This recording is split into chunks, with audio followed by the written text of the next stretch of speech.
Hi, everybody. Yeah, so thanks for joining us today to learn more about why procedure management is important. In today's webinar, it's not just me who's speaking. My name is Michael Rach. So I'm a senior product manager at Fluke Biomedical. I've managed multiple product lines here, as well as the business. And now I've taken on OneQA, and I'm really happy to present the changes and updates that it can help you with. But I'm also joined by Justin Ross and Elliot Weldon. And Justin, why don't you take a second to introduce yourself? Hello, I'm Justin Ross. I am one of the sales reps with Fluke Biomedical covering the Northeast. I also work with our special team working with OneQA. I'm a 20-year biomed before joining the Fluke team, so I'm happy to be here today and talk to you guys about OneQA. And Elliot? Hi, my name is Elliot Weldon, and I'm the product application specialist here at Fluke Biomedical. Mainly focus on the biomedical equipment and OneQA. And I used to be a biomedical technician in a hospital, and then I did worked on a field service team for about 6 or 7 years. No, great. Thanks, guys. Yeah, so our speakers today are really going to be able to add some color and show you guys the ropes as it goes towards procedure management. But I do want to go through what we're going to cover today. And so in general, we're going to go over some preventive maintenance pain points, especially how they pertain to procedures.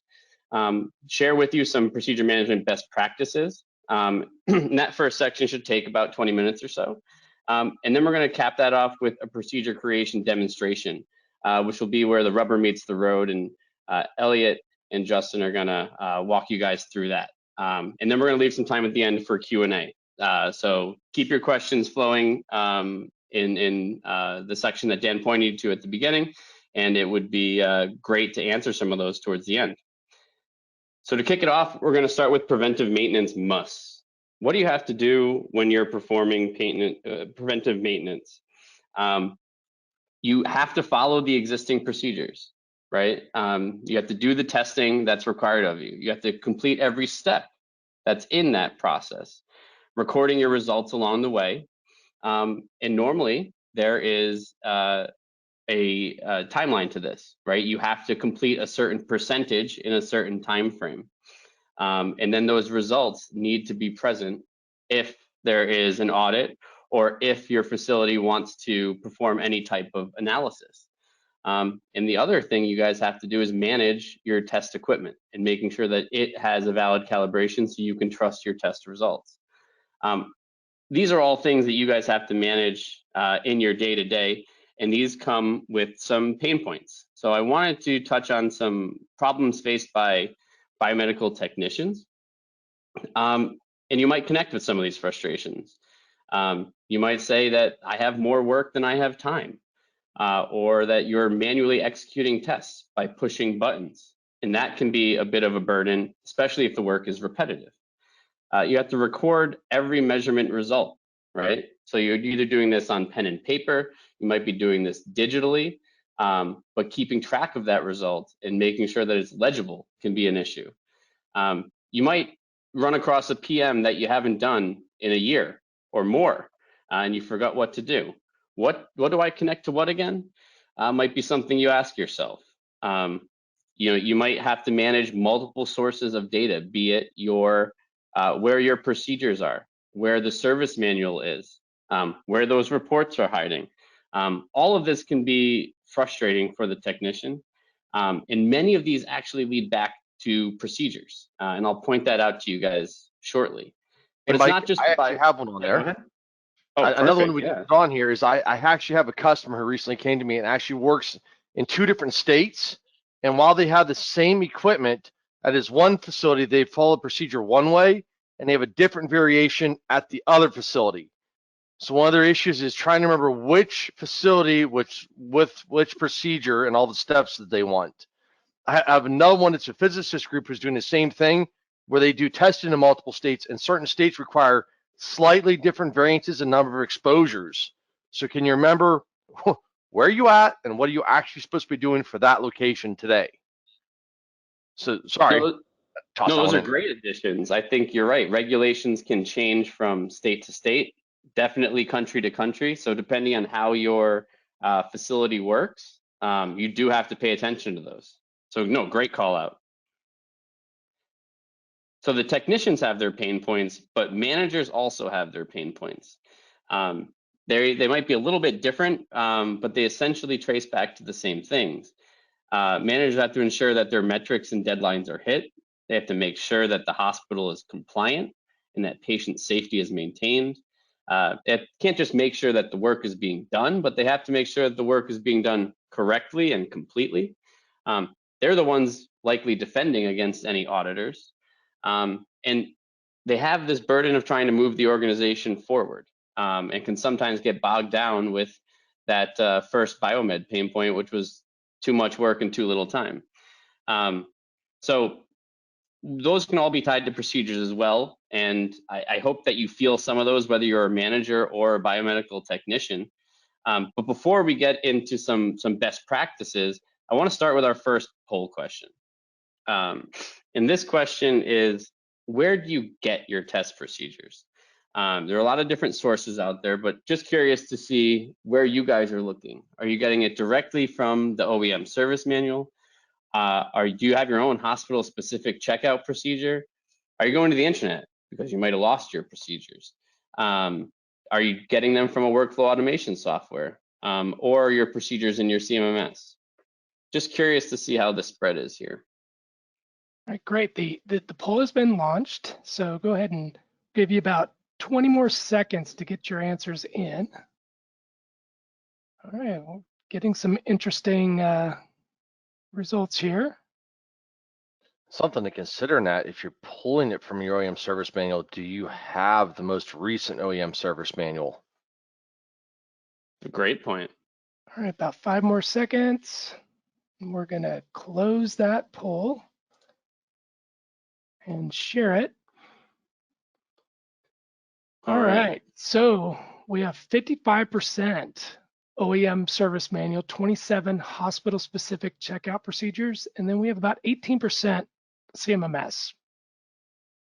Okay, so mostly service manuals, checkout procedures, and CMMS. Nobody's pulling it from the internet, which is a good thing. And nobody's pulling it from workflow automation software. But we'll talk about a little bit about how that can help you and be a good source as well. So hoping to see that bar raise going forward. But the reason I asked that question was to hop on to our first best practice, which is the source of your procedure. The first of our best practices is to adopt a procedure, right? And then when you have that procedure, make sure you're following it, recording your results, and tracking your results. Your procedure really should follow the OEM service manual or any local, national, or international standards to ensure that your testing is both complete and compliant. The best way is to lock in a process, like I said at the beginning, and make sure that everyone adheres to it. And the best way to do that is through workflow automation software. So a few of you said that you pull it from your CMMS. Workflow automation can also store your procedure and make sure that everybody is using it and can execute from that CMMS.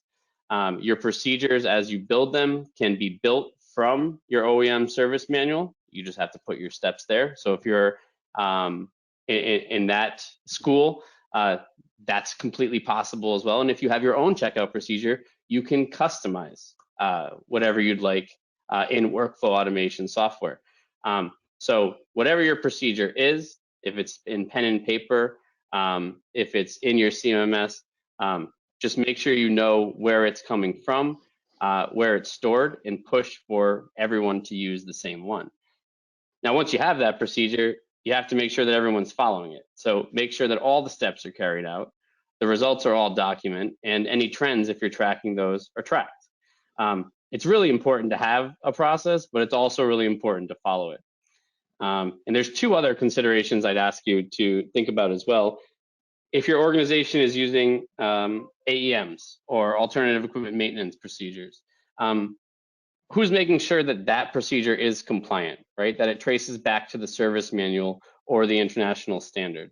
And that any omissions you made to make it an AEM, that data that drove that decision is present and defensible. For those that are using pass-fail versus actually recording values, there are some pluses, right? It's very straightforward to do pass-fail testing. It is the simplest to set up, but there's also some cons. You don't have a quantitative history. So if you ever wanted to move towards predictive maintenance, you can't because you only have pass-fail and not the values. And historically, right, this has taken a little bit of extra time to put in place, actually recording values versus pass-fail. I would say that software is removing that barrier and making that a lot easier. So do consider a switch to recording values as well. And don't forget, in all these situations, I know I mentioned this once before, but I'm going to bring it up again and again because we've been out and working with customers a lot in recent history.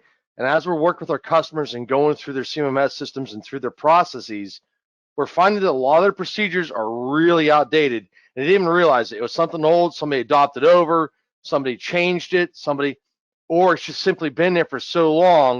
And we're like, well, wait a minute, this doesn't seem to marry to what we're doing. And we come to find out that some of these procedures are so old that the manufacturer might have updated it 7 or 8 times. So you might be doing a lot of work that you don't even have to be doing.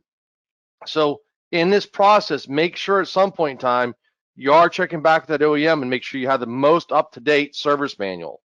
It happens a lot. No, Justin, thanks for that. It's a great segue to the second best practice, which is version control, right? These things change, right? So you need a procedure that's compliant, but you also have to make sure that you don't change it that often. And you also have to make sure that when you do change it, you document why, so someone can understand why you made that choice. So stick with a common procedure as much as you can, but if you do change, document what was changed and why, because it'll go a really long way in defending that decision. Additionally, changes really should be managed. So managed by an administrator, preferably for the whole organization. So this is going to help ensure that all the changes are pushed across the whole org and into all the systems, and make sure that the whole team is using the same procedure all the time. So if you update that service manual to the newest version, make sure it gets pushed out. The third is test frequency. So you have a procedure, you're making sure that it's up to date. You have to make sure that your test frequency, how often you do the testing, is also in there. This should be in your service manual. The service manual may or may not give you a frequency, and if it doesn't, take a risk-based approach like is shown here. So it takes into consideration the criticality of the medical device, the risk that a failure might have, the probability of a failure in your hospital's experience, but also the probability of a failure in the industry's experience. This quantitative approach, which in this example is a ventilator, yielded a score of 17. So that tells us that we should test this medical device semi-annually or twice a year. This is recommended for ventilators since they're critical life support devices, and any failure could result in death. It's going to be different for every medical device, but make sure that test frequency is a part of your procedure as well. The fourth is to make sure your test is comprehensive. Every medical device has multiple different functions. So let's take the example of an anesthesia delivery system. It has a patient monitor, a ventilator, a vaporizer, and it runs off mains power, which means to do the testing, you need a gas flow analyzer, a multi-gas analyzer, an electrical safety analyzer, and a patient simulator, all to verify performance and safety. The list of tools likely contains even more accessories and any PM kits you need to install. So most devices, if you think about it, will require at least an electrical safety analyzer to perform testing, but it will also need an analyzer or simulator to do performance testing. So make sure that you do all of it at one time into one test procedure, one test report, and link it all the way back to the asset number. The fifth is to make sure you have everything you need. So we talked a little bit about equipment in the last one. This makes sure that you don't only have your equipment, you don't only have your procedure, but you also have where the device is, in what room, in what wing, any codes that the technician might need to enter service mode, any training they might need if the task is infrequent. A secure place to record results, preferably recording it once without the need to re-record. You really want to reduce any trips back to the shop, any internet searches, any phone calls to figure out what's going on. This all reduces time, and it really reduces frustration if it's right there at hand. Because it's about a 2-mile walk from most biomed shops to the OR. It can be great getting up there and forgetting something, or if you are a traveling biomed, have to go to another state and realize you forgot a piece or part. It can cost so much time and energy. It does. And I think one thing to consider is the learnings you've had from doing some of these procedure creation and making sure it gets adopted into creating new procedures, which is the last best practice. Make sure it is a team effort. One person should really control the management of procedures, but it would be great if the whole team was brought in to create procedures. This ensures that all of those tips, tricks, codes, pictures, they're all included. It also all gets uploaded into the CMMS or workflow automation software, and that helps it be rolled out across your organization. So all of this can really help the compliance of the organization, the safety of your patients, by ensuring that every member of your team has what they need, whether they're a junior technician or a senior technician. The same qualities there. So those were the quick best practices I wanted to offer, but I did want to roll into one last poll question. So given what you've learned, are you convinced that you have high quality, complete procedures? And what I mean by this is, are your procedures complete? Are they covering all the tips and tricks? Are they current, right? Are they up to date? Are they pertinent? Are they compliant? And are they compliant in all of your locations, to Justin's point earlier? So just looking for a quick yes, no, or maybe here. All right, the poll is open and we're getting some votes here. We'll give you about 20 seconds. This one's a quick one. It is, but it's a hard one. If you actually stop and think about all the different procedures we have, I was with the client, Elliot and I were with the client here about 3 weeks ago, and he had 1,371 procedures in their library. It's a lot of procedures. Yeah, Justin, and I think too, they had some duplicates, which when you have duplicates like that, you might take the more out of date one, and then you're not doing your PM to the level that you probably should be under like OEM standards, which we've learned too with OEM standards that some revisions of the manual are actually shorter procedures, which can save you time and energy too. Oh yeah, those are fun ones to find. All right, I'm closing the poll. I'm going to go ahead and share that with the group. So 17% said yes, 33 no, and 50% is maybe. I think that's a fair 50%. 50% say yes and no. No, I think it's great. I think it shows that 83% of you out there see that there's room for improvement, right? And I think that's something to take with you out of this webinar is there's a lot of things that you should consider when you're building your procedures, when you're managing your procedures. Nobody's probably perfect. Maybe the yeses truly are, but we can always get better. So do take that with you. But before I hand it over to the guys, I do want to hit on 4 more quick things. And one being the value of automation. I think that automation can really help in terms of setting up those standardized procedures and ensuring that they're rolled out. Right, that was one point that was made clear, but it can also help with some other things, right? Like searching for information.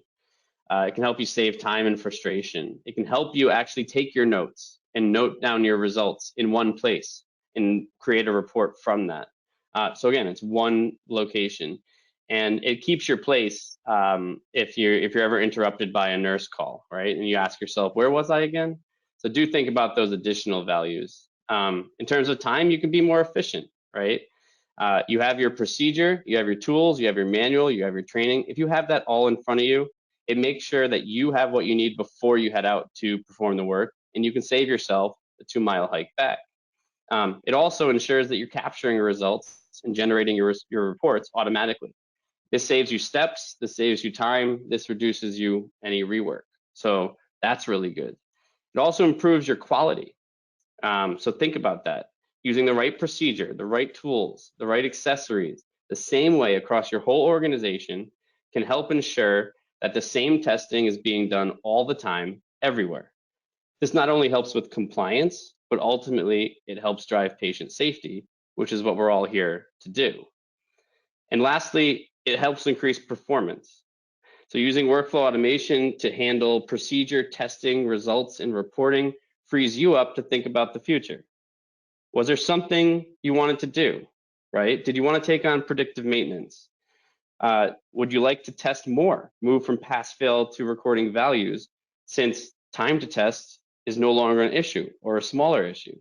Or do you want to take on some of that repair work that you've been outsourcing or putting off, right? Use this time to think about how you can help your organization further improve with the extra time that you have, with the extra quality that you have, with the lesser burden that you have.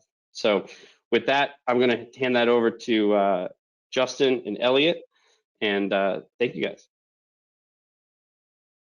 All righty. So we've talked a little bit about some of the best practices. Now, just how easy can it be to build some of these procedures? So what we're going to show you now is just how easy building some of these procedures can be in our new OneQA software. So we got a bit of a video to show you, and then we can go back to some questions at that point. So with that, Mr. Dan, would you hit the play button?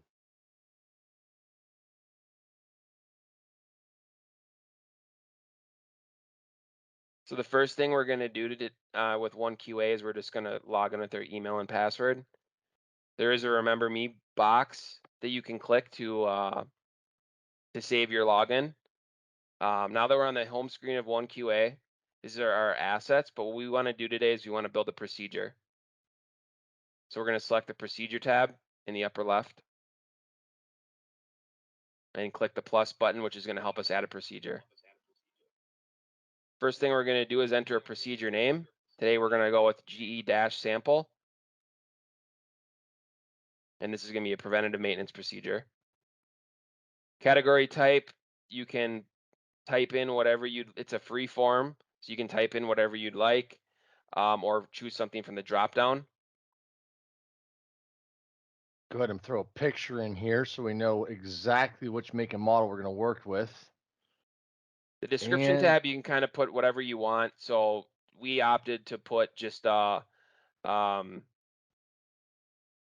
description of what the manual is that we're going to be using today. You can also add notes in there, like any special test equipment that you need to carry, or passwords, access codes, locations, any of that neat data that's going to help your technician. Now we're going to go ahead and start building the visual inspection portion. Now, with each question, you can edit the responses. If you can see what we did here, that the X on the right side will help us remove responses, and then the plus add response, we can add about 8 or 9 different responses if we'd like. Today, when we add the questions in, I'm doing a copy and paste from the service manual just to save time. So we're going to do about 6 or 7 questions here at the top of the procedure. It is a really nice feature that if you have a service manual in a PDF, you can actually go to that PDF as long as it's unlocked and copy that text and paste it right in here. It saves a lot of typing and makes it just a lot easier and quicker. The other thing that you can do is if you have another procedure that already has a step in it that you like, you can actually copy that entire portion and paste it right back into here. Or another one is duplicate these. So there's a lot of options just to make this a lot easier and faster for you. Now here at the top, what we're showing is questions that have a sort of a pass-fail response.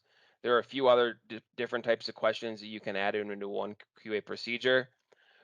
The other ones are a numerical entry, which is more for tolerance answers.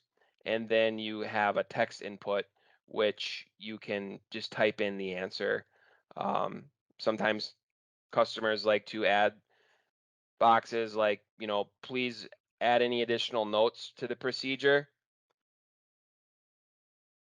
or some You can al- questions just require a typed out response.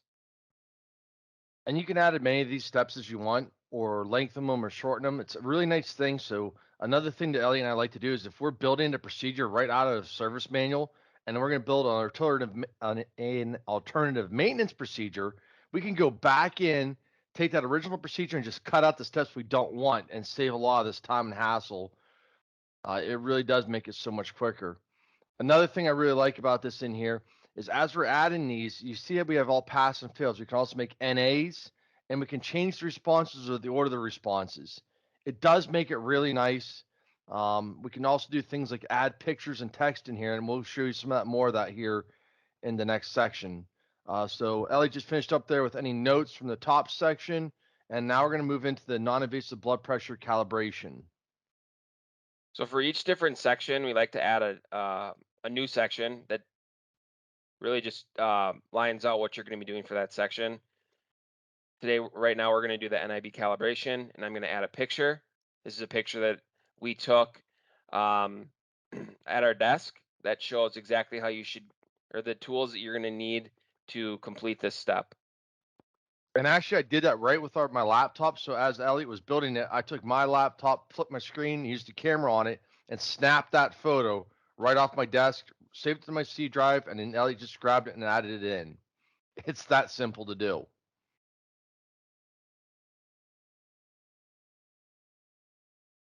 All right, so now we're going to put some information. This is how to set up a procedure. Again, cut and paste this right out of the service manual, and it explains everything that you see in the picture above. So instead of having a diagram showing it, we actually have the actual picture with all the steps. So that these instructions here are pulled directly out of the service manual. When you do a copy and paste, you will have to format it, just like I'm doing here. And I'm just looking at the service manual, figuring out where the breakups are in the text, and I'm just moving them down by pressing enter. And you'll notice above there, if you need to, you can make the text bold, italicized, or underlined. So that can help really call your attention to things. Every single step within the OneQA procedure, you notice at the bottom left corner of the box, there's a make mandatory, and then next to it is a hide and report. So making mandatory is where you're going to make it so that step has to be completed in order to complete the work order. Hiding in report would just hide that specific box within the PDF report or the Excel file that is created when the procedure is completed. And so for information boxes like this, you might want to hide and report. Or that picture you saw above. Like you don't want to put that picture in every one of the reports you're going to give back to your CMS system. So we can just go ahead and hide all that so that doesn't show up. Look at these beautiful pictures. All right, and here, this is how to set up the step. This is we're going to be calibrating the non-invasive blood pressure. And we're going to use the built-in manometer in the ProSumate to do this step. So we have just one more information box here.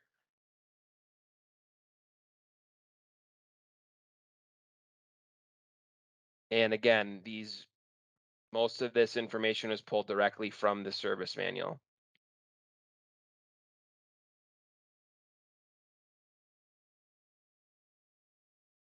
I like this way though, because it kind of breaks it up and makes it easier to read and scan through.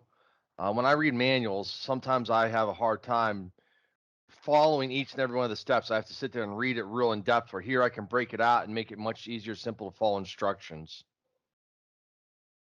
Yeah, this specific procedure in the service manual is probably 25 pages long, and we're really just pulling the most valuable information directly from the service manual to make the flow of the procedure and the work that needs to be completed just a lot easier for the customer. Here's a cool one. What we did is we actually went into the service manual and we pulled the screenshots right out of the service manual so that you can follow along with the keystroke that you need.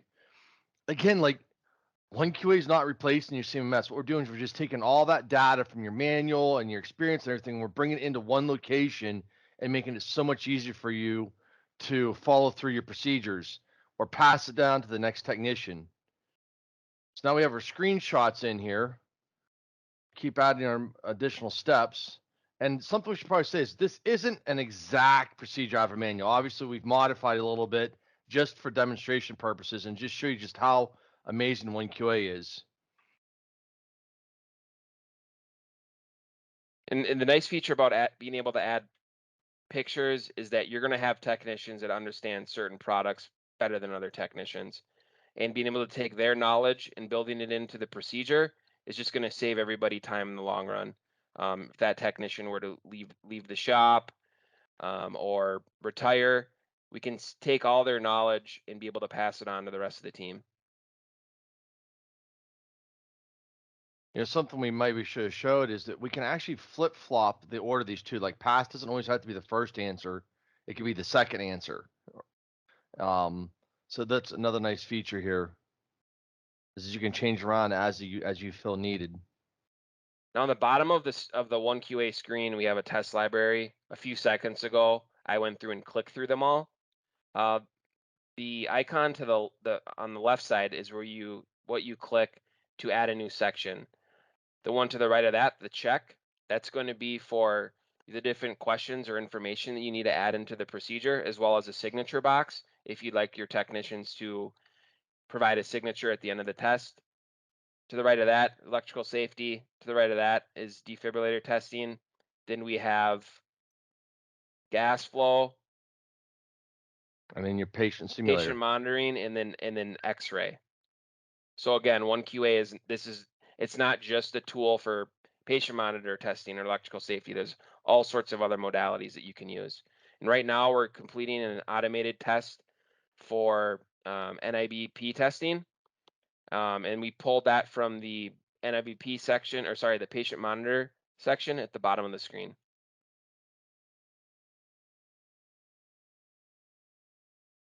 So this is really neat. If you take a little bit of time and go through this, what we're actually doing is on top of putting in instructions on how to step the test, we're actually programming how the ProSum8 is going to run. So when we run this test, we won't have to touch the ProSum8 other than to hook up the connections to it, which we did in the picture. We showed you how to do that in the picture, but this is actually going to drive the ProSum8. So you don't have to worry about which buttons you push and different screens. This is all done for you. We're going to program this in one time. And from this point on, then this will drive that ProSum8 for you. And now we just need to adjust our target pressure to 240. And then we're going to put our tolerances in, a low limit and a high limit. And the way that we're doing our low limit and high limit in this automated test is very similar, almost the exact same way we would do that for a numerical entry question that we're not using an automated tool for.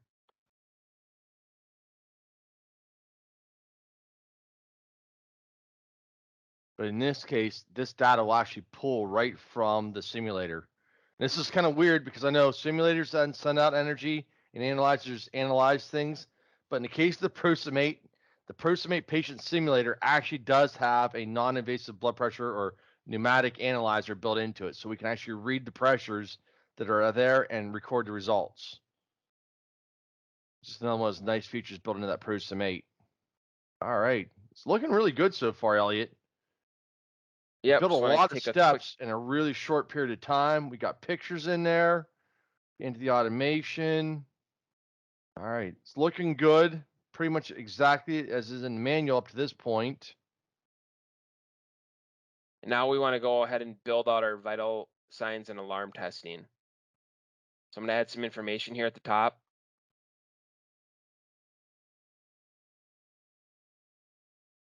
Pretty glad you're the one who decided to do the typing today. If anybody's watched one of my demos, I have to type it 3 or 4 times because I get fat fingers about halfway through. Right, and the nice thing too is most PDFs you can copy and paste from, which eliminates a lot of errors. I haven't seen very many red marks. By the way, it does have a built-in spell check, which is also really nice. All righty. You can see just how easy it is to click through the sections and add different bits and pieces to it. And we're showing how to add a lot of information. You and your workflow, you might not want to add this much information, but we just want to highlight how valuable being able to add different steps, tips, tricks, diagrams, pictures can be to your workflow. There's a nice trick right there. This is where I'm pointing out. There's two different pressure or temperature adapters, and you need the one with the one ring on it, not the one with two rings. If you use the other one, you won't get an accurate reading. So I like to put this picture in to show exactly what I'm talking about, and I'm pointing right to it in the picture. And then there's the adapter I need to connect it to the patient monitor.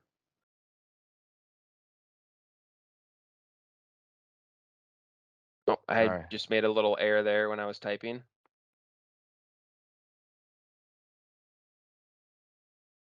I think by count, that's like your first one so far. Yeah.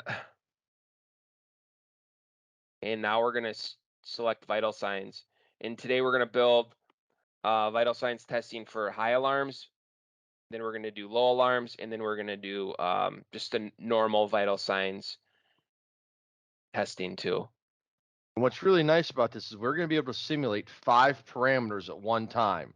So every time we go to the next box, it's going to adjust all 5 parameters automatically for you. Now remember, this is a patient simulator, so we can't read what's on the monitor screen. You're going to have to read what's on the monitor screen and put the answers in below. But you notice as Elliot's adding the next parameter, on the bottom, it's generating questions that are automatically that correspond to those parameters. So now he'll go ahead and adjust the rates to what we need it to be based off of our high alarms. And we're just going to adjust the heart rate first.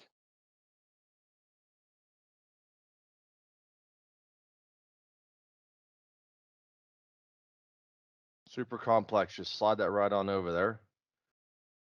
Or you can type in the result. Then we're going to check the rest of the settings. Looks like that one's good. Move on to respiration.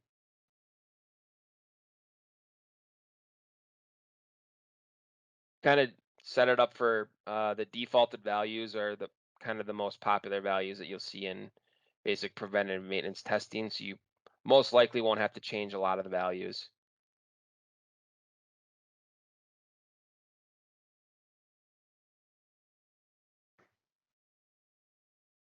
We're doing our temperature. If you want to change from Celsius to Fahrenheit, you can click the little drop down next to the C in the temperature section. One thing here to highlight is that you're going to have different SpO2 sensors in the upper left of this box. You can select the brand, the SpO2 sensor on your patient monitor.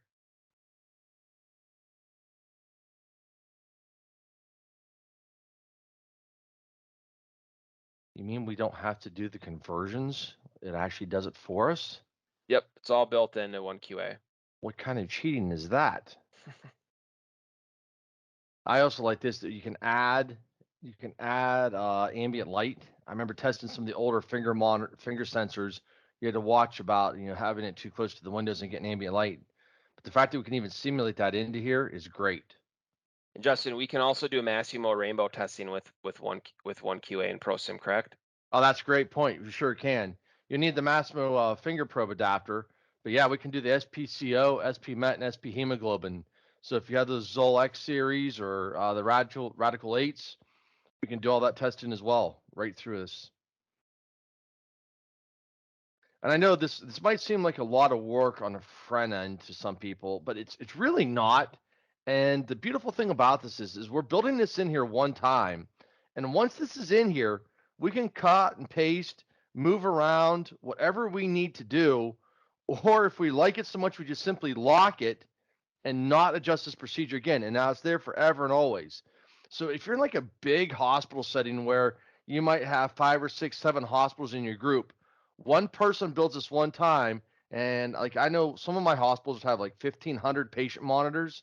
They build it one time, and in 1 year, they'll use this 1,500 times. And just optimizing their test time makes it so much nicer for them. And because OneQA is cloud-based, once this procedure is saved, by clicking the save button in the upper right, it's automatically pushed out to the rest of the team. So if you have 15, 20 hospitals within your system, you don't need to worry about getting those procedures over to them via email or however you typically do it, because OneQA will move them into the OneQA account of those other hospitals right away. Instantly. So if your technician, as soon as you hit save and approve it as an author, and maybe we should take 2 seconds and explain that. We have different levels. So we have users, authors, administrators. Am I missing one, Elliot? Approvers. Approvers. So you can, as an author, write this procedure, have the approver approve it, and once it's done, it's then locked out, and your users can't go in and modify this procedure. So you know that every technician is doing it the same way every time. It really reduces operator error and missteps. I can remember when I was biomed, part of the issue sometimes we had was when we needed to change the PM workflow. Maybe the manufacturer requested us to do another test. Half the shop would get the email, the other half would forget about it. There was always maybe a technician that didn't want to change his workflow. And with OneQA, we don't need to really need to worry about that. We just make the change within OneQA, press save, and then everybody has the updated version of the procedure. That was the same thing in my shop, Elliot, but we traveled. We were a small ISO. And even though there's only 7 technicians in my biomed shop, we were never in the biomed shop at the same time. So passing this data amongst us was always a challenge. Anytime there's an update or we had to fix something, it was always a challenge getting that information through everybody because we were on the road all the time. So this would have been a great solution for us, just being able to change it once, and now everybody on the team, no matter where they're at, has it, and literally instantly. Definitely, it makes things a lot easier for everybody. So I'm hoping as you're seeing us go through here, just how many of these parameters we can modify and how fine we can get it. It's not just taking something pre-canned, generic procedure. We're actually building this by the manual and putting that exact data in. So now it's done each and every time. Another great thing about OneQA is now we build this, and I mentioned this earlier, once this is built and saved, we can go back in, duplicate this procedure, and then build maybe our alternative maintenance procedure off of it by deleting some steps or changing them around. Or if I need to, I can build a repair procedure off of it. So I can copy it, the whole procedure, make a new one, copy paste it, and then change that data in it. I'm not doing this work again. I'm just taking out the few steps I don't need. So it's really easy once you have one procedure built to make multiple variations of it. Or even if you have a similar monitor, like this is for the Dash 4000s. If you have a similar GE monitor or similar monitor out there, you could take this data as the basis and copy and paste it over and create yet another one. So in about 5 minutes, we just created our normal alarms, or normal vital signs testing, low alarm limit vital signs testing, and high alarm. We're going to do now is we're going to move on to electrical safety testing, which we're going to run automated tests using our ESA 615. And as well as the 615, you can also use the 612, the 614, or the 620. Now, this is important to add the electrical safety settings at the top of every electrical safety test section. We're going to select NFPA 99 from the drop box in the upper left. That's going to automatically populate the NFPA 99 values to any tests that we want to complete today. So here's another great feature about it.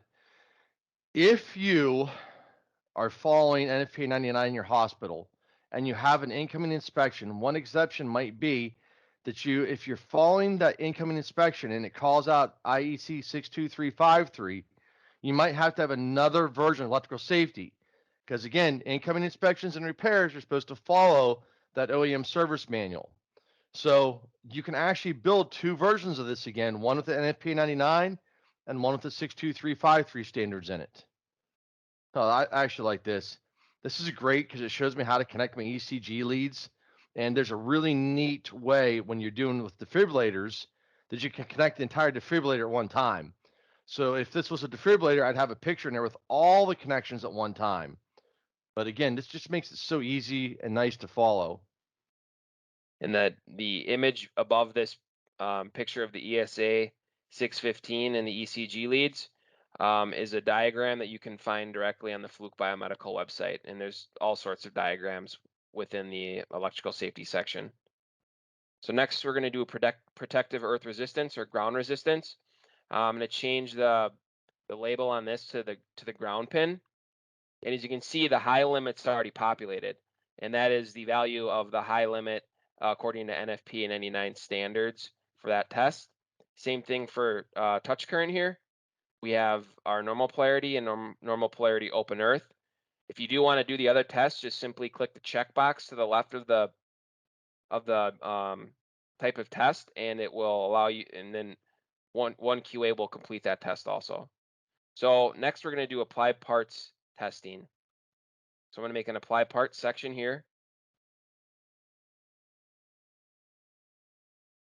Did we talk about test optimization?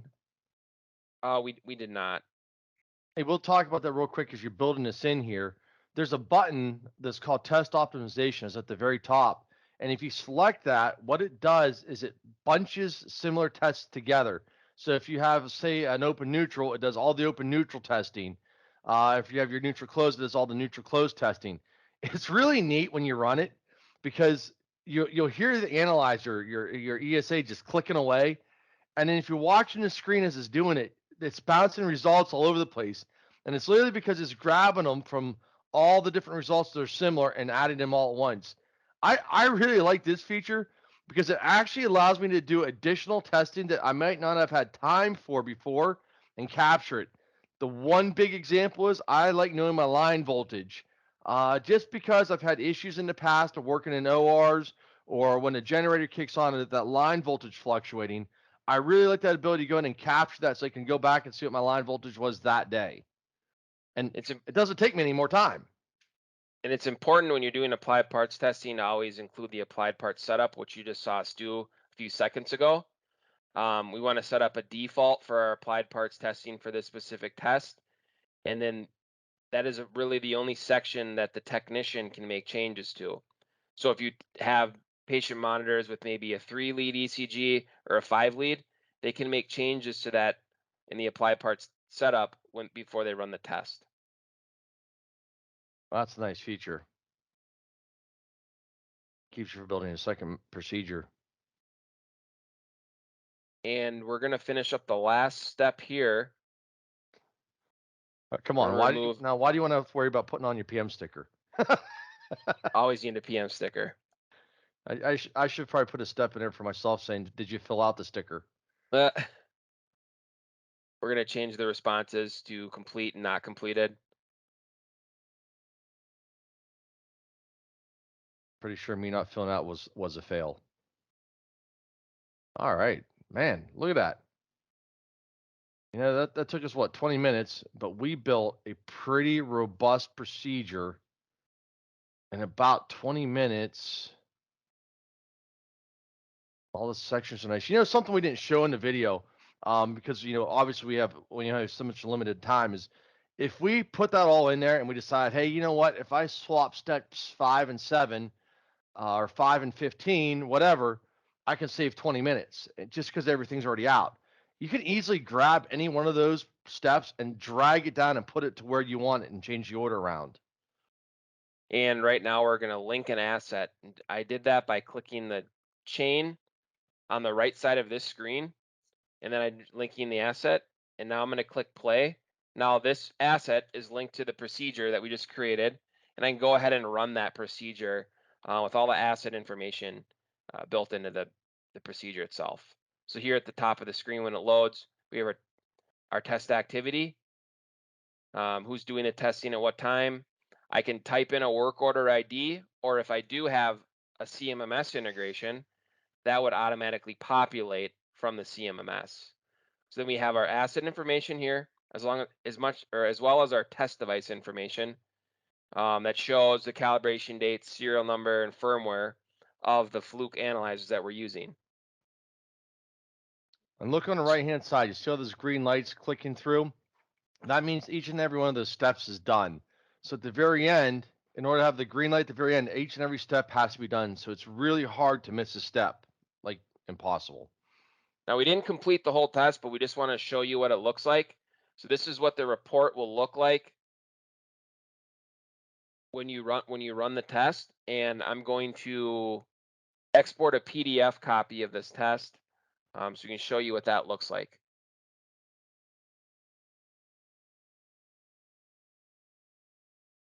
We can build customized templates for any customer, and you have the ability to do that too with the template editor tool built into OneQA.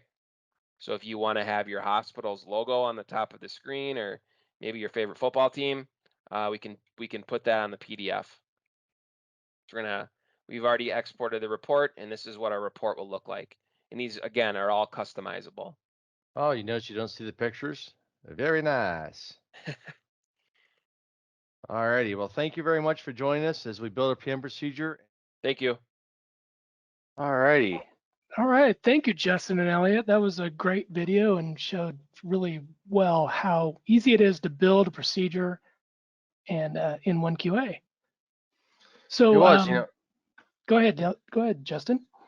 And the nice thing about it is, Dan, is that now that that's done, it's there forever. If we ever have to change that procedure, say a new revision does come out and we got to modify that procedure, that's already there. All we have to do is go back in and change it. So if we have multiple sites and multiple locations, now every one of our technicians everywhere would have that same procedure instantly. It is really nice and really streamlined. Very good. Well, it's time for Q&A, and we have had some questions come in, so I want to jump on that. We have about 6 minutes, so we'll try to get it through as many as we can. If we do not get to them, please send us an email with those questions, and we'll get the OneQA team to answer those. But the first one, this one just came in. How auto sequences on the ProSim, can they be downloaded to the ProSim? Yeah. Oh, go ahead. Yeah, there's auto sequences that are built into the ProSim, and then those same auto sequences can be built into OneQA, and then you can run your tests through OneQA with the ProSim. Now, just keep in mind that with OneQA, there is no button pushing on the devices, so you just make your connections, and then you run the tests on OneQA, and it automatically throws that value onto the patient monitor or whatever you're testing with that ProSim. And then as far as building your own custom auto sequence and downloading that into the ProSim 8, it's not a feature yet. It's something that's on a roadmap and we're working towards. But OneQA has been a complete ground up build. And if you listen to any of our Elliot and I's presentations, or Terry, sorry, Terry, didn't mean to cut you out there. If you listen to any of our presentations, we've actually shown you that more and more is getting added to OneQA. So we had to get it up and functional. And then that's one of those things we're hoping to get built out here in the near future where you can add that downloadability back into your ProSim 8. Great, thank you guys. Another question came in. Can procedures be shared within a team? Yeah.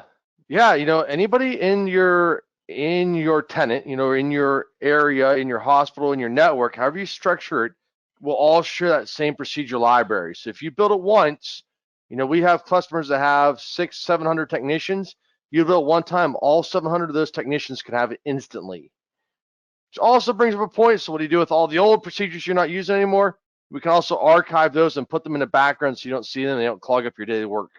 But you can always pull those back out if you ever need to and reuse them.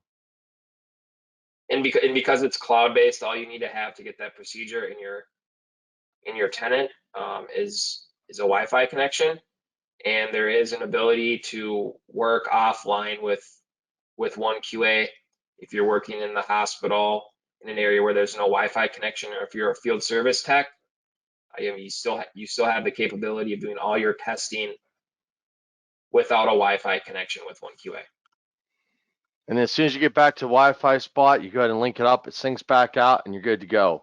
The only thing that you can't do when you're on that non-Wi-Fi connection is build new procedures. You have to be connected to Wi-Fi to do that. Other than that, you have all the rest of the capabilities. Perfect. Thank you, guys. I have a couple questions. This this is a two-part question. What Fluke Biomedical tools automate with OneQA? And then a second part of that is we have some team members that use Pronk or Rigel test tools. How can those work with OneQA? So right now, what automates with OneQA is the ProSim 8, the ESA 612, 614, 615, 620, the Impulse 6000, 7000, the VT 650 and 900, and the Impulse 6000 and 7000. And if you have technicians in your shop that are using Pronk or Rigel or another brand, they can still use OneQA for and use all the benefits of OneQA. The only thing that they won't get with those other tools is the automated data pull from the test tool.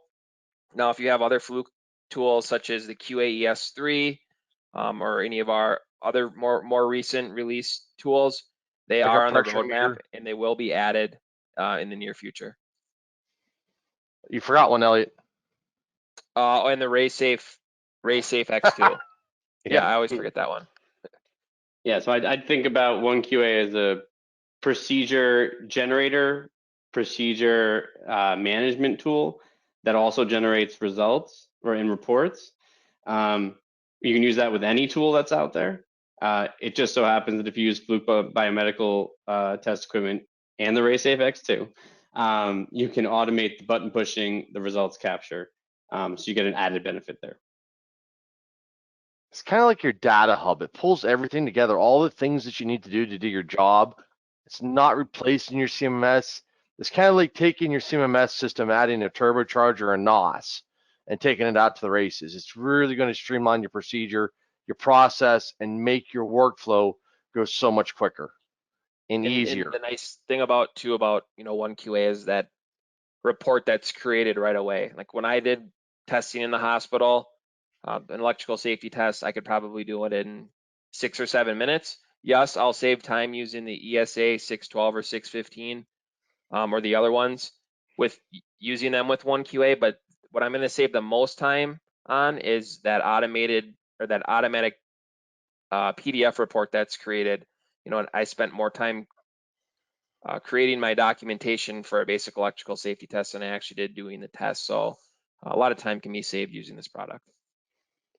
Great. Thank you guys. We are at time, so I'm going to have to close this one up. I want to thank everyone for attending, and remember that we have our Fluke Biomedical Advantage Training Center also, that you can get additional training, quizzes, white papers, app notes, videos, ROI calculators to continue your education. And with that, I'd like to thank you again, and do visit our website, flukebiomedical.com/OneQA. We do have a free trial of the software, and reach out to our team here to get any assistance on getting onboarded. Again, thank you very much. Thanks everybody for joining. Thanks everyone.